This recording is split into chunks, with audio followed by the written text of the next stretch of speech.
बच्चों कैसे हो। आप सबको हमारे चैनल पर स्वागत है। आज पढ़ने वाले हैं क्लास 10th के केमिस्ट्री, जिसमें हमारा पहला चैप्टर होगा रासायनिक अभिक्रिया एवं समीकरण। ठीक है, तो इस चैप्टर के पढ़ने से पहले कुछ जानकारी ले लेते हैं। पदार्थ, ठीक है, पदार्थ क्या होता है? कह सकते हैं पदार्थ वह होता है जिसमें द्रव्यमान हो, आयतन हो या जो स्थान घेरे और जो अवरोध उत्पन्न करे उसे हम कहते हैं पदार्थ। ठीक है, तो ये जो पदार्थ होते हैं ये दो तरह के होते हैं। एक होता है हमारा शुद्ध पदार्थ, दूसरा हमारा होता है अशुद्ध पदार्थ। ठीक है, शुद्ध पदार्थ के दो बच्चे होते हैं। पहला होता है तत्व, दूसरा होता है यौगिक। ठीक है, और अशुद्ध पदार्थ के एक ही बच्चे हैं जिसको कहते हैं हम मिश्रण। ठीक है, अब आते हैं तत्व का। तो तत्व जो होता है ये तीन प्रकार का होता है। एक होता है हमारा धातु, दूसरा होता है अधातु, तीसरा होता है उपधातु। ठीक है, और जो मिश्रण होता है, मिश्रण तुम्हारा होता है दो प्रकार का। एक होता है हमारा समांग मिश्रण, दूसरा होता है विषमांग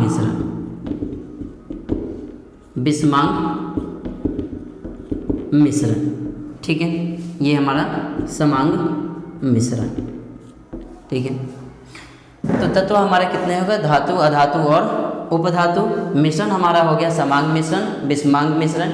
ठीक है, तो ये जो हमारा चैप्टर है ये धातु अधातु जो है अगले चैप्टर में पढ़ने को मिल जाएगा। ठीक है, तो इन सब को याद रखना जरूरी है। ठीक है, तो इसे मिटा देते हैं। अब चलते हैं अपने अगले टॉपिक पे।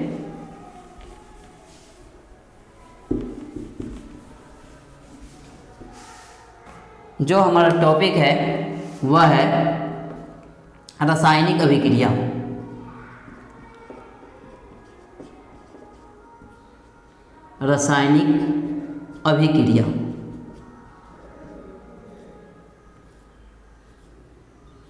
ठीक है, इस रासायनिक अभिक्रिया को पहले समझ लेते हैं। जैसे हमने कोई पदार्थ लिख दिया, क्या? CaCO3, ये टूटकर क्या बना देगा? तो ये बनाएगा CaO प्लस CO2 बना देगा।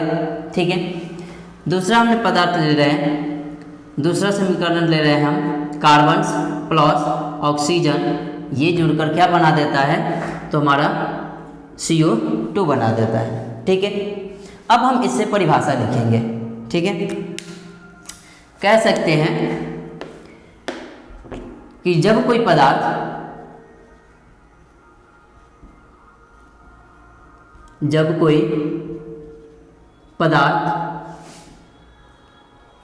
अकेले, कह सकते हैं जब कोई पदार्थ अकेले या दूसरी समीकरण से देख सकते हैं, जब कोई पदार्थ अकेले या किसी अन्य पदार्थों के साथ जुड़कर एक या एक से अधिक पदार्थों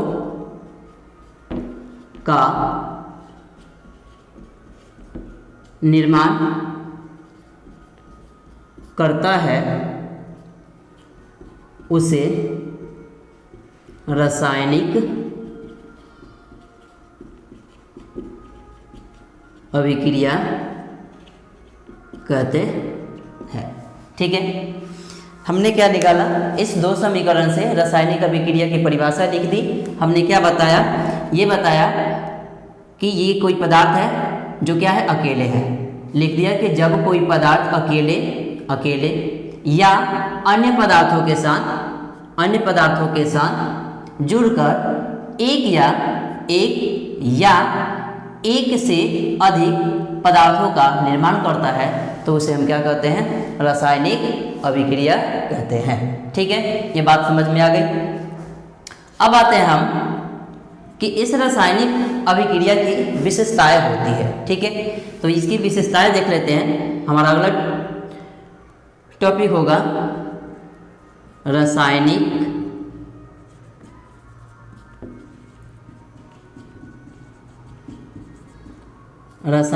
अभिक्रिया की विशेषताएं। ठीक है, हमारा हेडिंग क्या हो गया, रासायनिक अभिक्रिया की विशेषताएं। ठीक है, हमने रासायनिक अभिक्रिया की परिभाषा देख ली उसके समीकरण से। ठीक है, उसके बाद हम आते हैं रासायनिक अभिक्रिया की विशेषता पे। तो हमारा पहला जो विशेषता इसमें होता है वो होता है गैसों की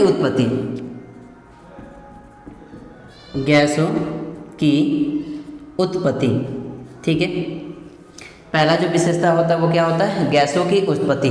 देख लेते हैं इसको एग्जाम्पल के जरिए। मतलब Zn हो गया प्लस H2SO4 हो गया। ये जब दोनों जुड़ेंगे तो ये Zn क्या होता है, माइनस में होता है, और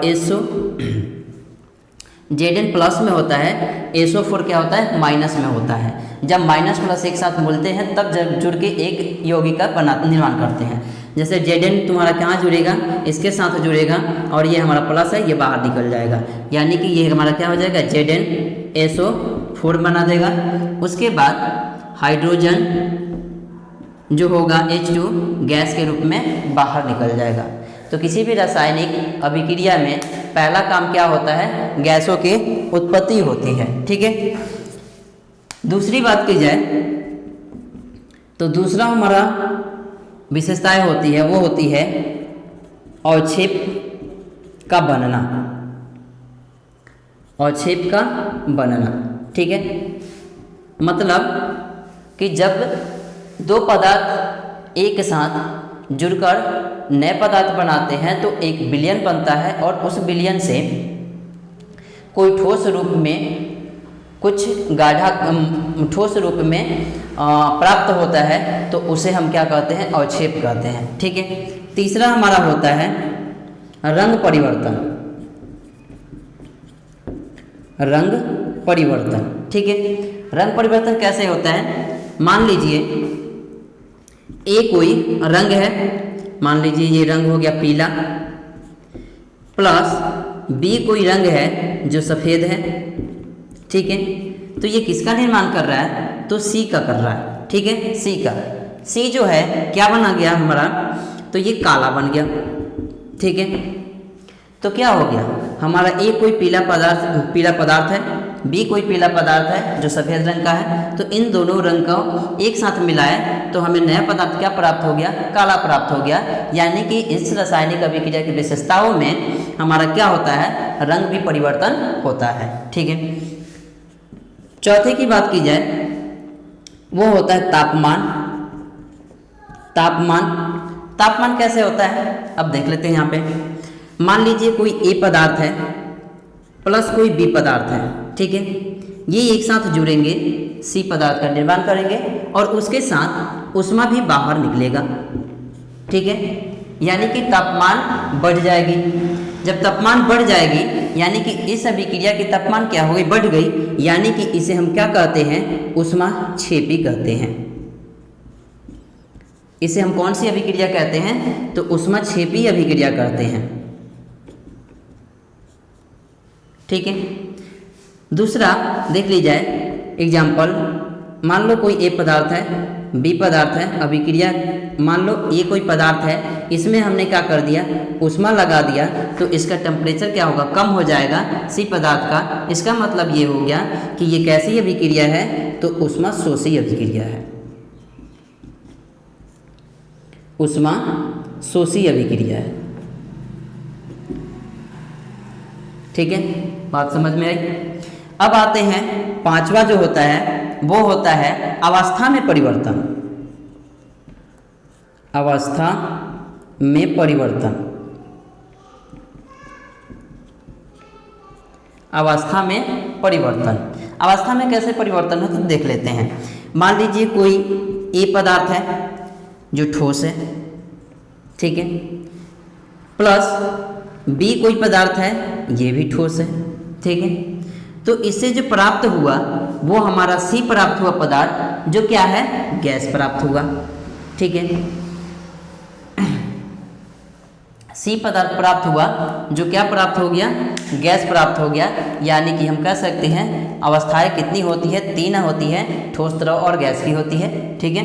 तो ये ठोस हो गया, ठोस ठोस मिलके क्या निर्माण कर दिया, गैस का निर्माण कर दिया, ठीक है। ये बात समझ में आ गई। रासायनिक अभिक्रिया फिर से एक बार देख लेते हैं। तो रासायनिक अभिक्रिया का हम क्या बताएं, यहाँ से हम इसकी परिभाषा निकालेंगे कि जब कोई पदार्थ अकेले या किसी अन्य पदार्थ के साथ जुड़कर एक या एक से अधिक पदार्थों का निर्माण करते हैं तो उसे हम रासायनिक अभिक्रिया कहते हैं, ठीक है। इस रासायनिक अभिक्रिया के कुछ गुण होते हैं, विशेषताएं होती है। जो पहला होता है गैसों की उत्पत्ति, ठीक है। यहाँ पे हमने देख लिया समीकरण लगा के कि गैसों की उत्पत्ति कैसे होती है। दूसरा हमारा होता है अवक्षेप का बनना, जो हमारे ठोस रूप में किसी पदार्थ को बनने के बाद निकलता है तो उसे हम क्या कहते हैं, अवक्षेप कहते हैं। तीसरा होता है हमारा रंग परिवर्तन। जब एक पीला और सफ़ेद पदार्थ को जब एक साथ मिलाते हो तो वो कोई दूसरा रंग प्राप्त करा देता है तो उसे हम कहते हैं रंग परिवर्तन बोल देंगे, ठीक है। उसके बाद होता है तापमान, तापमान भी हो गया। उसके बाद हमारा अवस्था में परिवर्तन, जब ठोस ठोस मिलकर गैस निर्माण कर दे रहा है या फिर मान लो कि कोई ठोस द्रव मिलकर गैस का निर्माण कर दे रहा है तो वो भी हमारा अवस्था में परिवर्तन देखने को मिल जाती है, जो रासायनिक अभिक्रिया की विशेषताएं होती है, ठीक है। अब इसको हम मिटा देते हैं।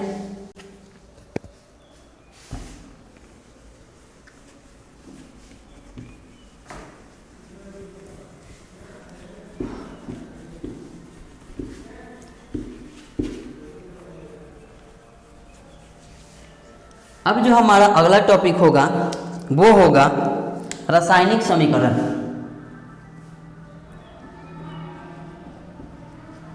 रासायनिक समीकरण, ठीक है। इसको समझ लेते हैं पहले। रासायनिक समीकरण, ठीक है।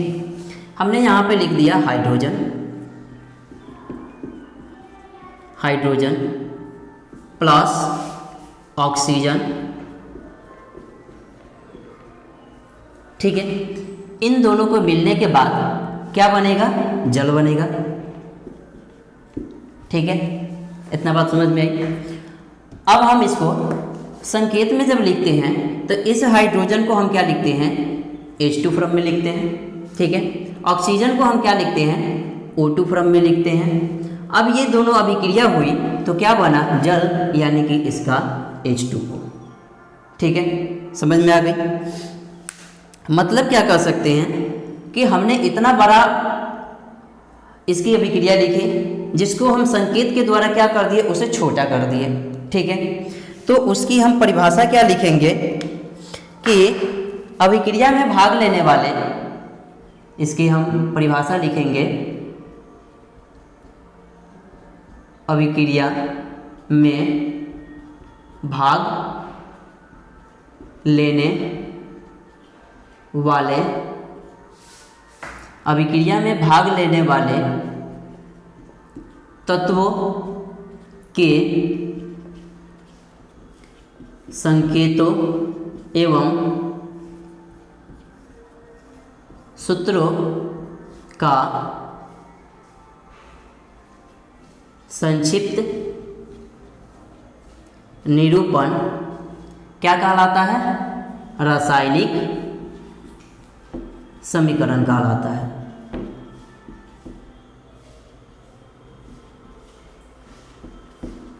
बात समझ में आई।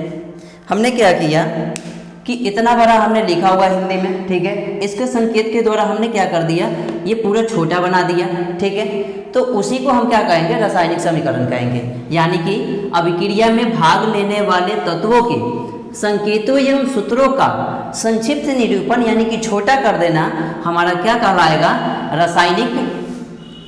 रासायनिक समीकरण कहलाएगा। ठीक है, ये बात समझ में आ गई। उसके बाद आता है, जैसे मान लो कि हमने लिख दिया यहाँ पे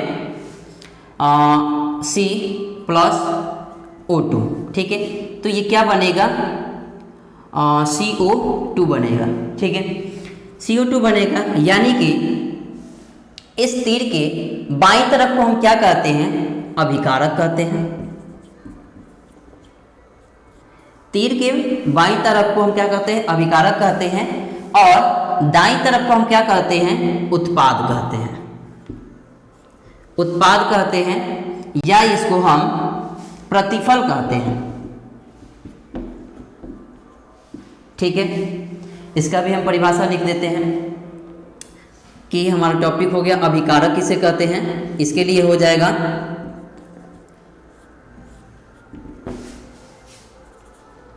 अभिक्रिया में भाग लेने वाले तत्वों या पदार्थों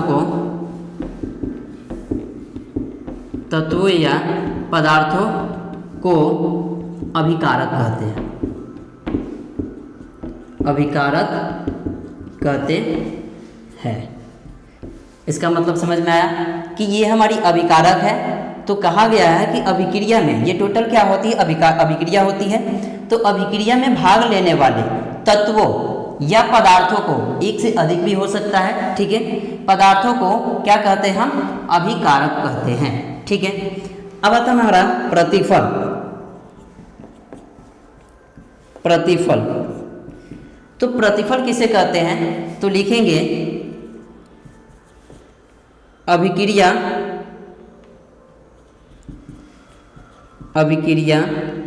के फलस्वरूप प्राप्त पदार्थ को प्रतिफल कहते हैं।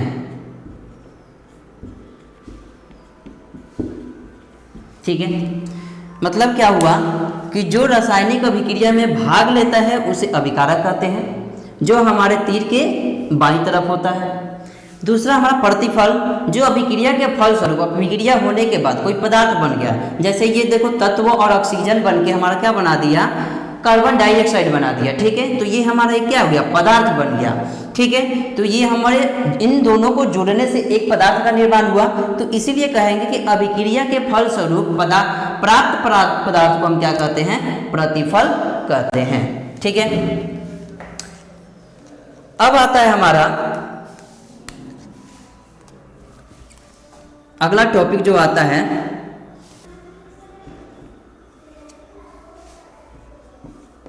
समीकरण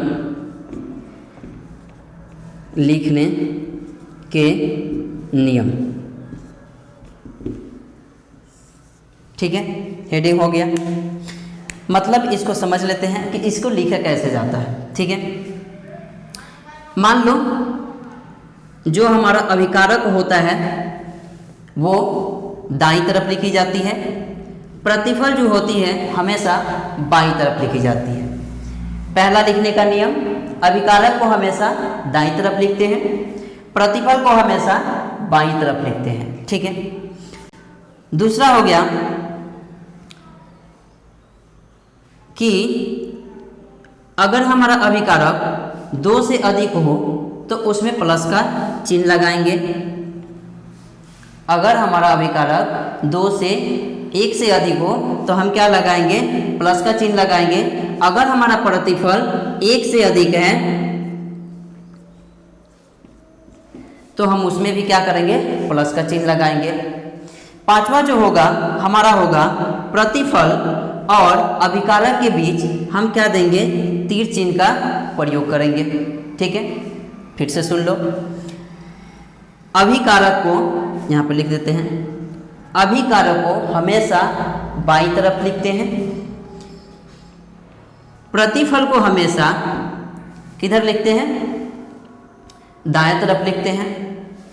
अगर अभिकारक एक से अधिक हो तो उसके बीच में प्लस का चिन्ह देंगे। अगर प्रतिफल एक से अधिक हो तो उसमें भी हम प्लस का चिन्ह देंगे।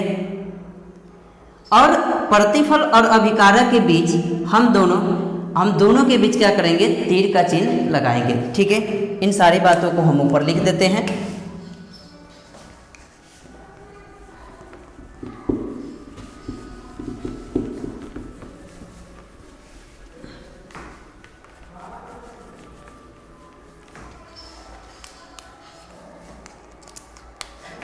पहला नियम क्या हो जाएगा इसका हमारा, कि अभिकारक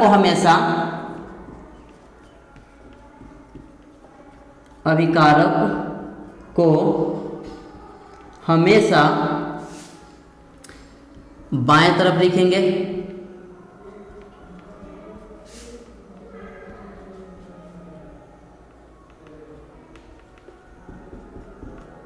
ठीक है, दूसरा क्या होगा, प्रतिफल को हमेशा दाईं तरफ लिखेंगे।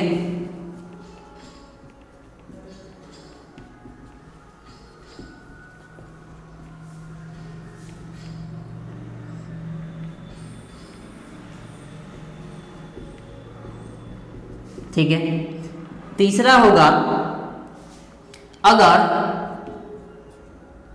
अभिकारक एक से अधिक हो तो उसके बीच प्लस का चिन्ह लगाएंगे। ठीक है, चौथा होगा जो नियम, अगर प्रतिफल एक से अधिक हो तो उसके बीच प्लस चिन्ह लगाएंगे। ठीक है, पांचवा जो होगा हमारा वो होगा, अभिकारक और प्रतिफल को तीर चिन्ह द्वारा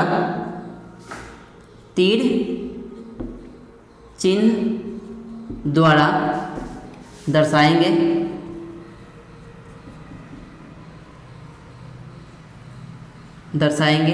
ठीक है, तो ये हमारा हो गया रासायनिक समीकरण लिखने के नियम हो गए। ठीक है, बस इतना ही रहने देते हैं। धन्यवाद।